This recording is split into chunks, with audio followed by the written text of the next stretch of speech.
The real question for me was, what were the marginal benefits of diversification like?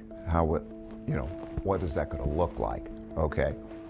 And what I decided to do was to think about risk and the number of sample size and the correlation of the bets, broke it down to each of its components, right? So to use an example, let's assume you have, to make it simple, a return, something that has a 10% risk, we'll call risk standard deviation. And let's make it simple, and let's say it had a 10% return. And let's say I add in another asset, another return asset, return stream. I add in a second, a third, a fourth, a fifth, up to whatever number. How would that reduce my risk if it on average has a 60% correlation? Or if it has on average has a 40% correlation, or a 0% correlation? How would that change? Wanted to know that, right? So that's what this chart shows, right? And so, so imagine you have a 10% average return. You don't know which bet is going to be better. Has a 10% average return and a 10% risk. And you add in a second and a third and so on. You're not going to lose the 10% because you're still going to have that 10% return, but you're going to then have a reduction, and that's the reduction in risk.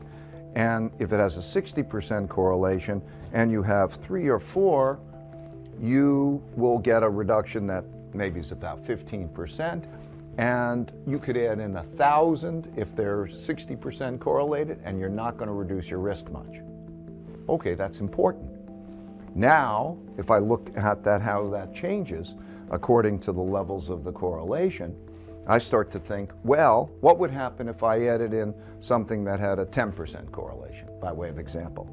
Okay, now that's what that line shows, okay? And it shows how much, okay, at about 7 or 8 or so, I cut my risk in half. That means I've doubled my return relative to my risk, right? Ooh, that's good. So as I go down this, I then start to understand what the power of diversification is in terms of the things that I'm going to look for. So what that taught me is the magic. You only need to do this simple thing. The simple thing is to find 15 or 20 good, uncorrelated return streams. Things that are probably going to make money, but you don't know, but they have a good probability of making money, and that are uncorrelated, that have low correlation. That told me that's what I have to go after, right?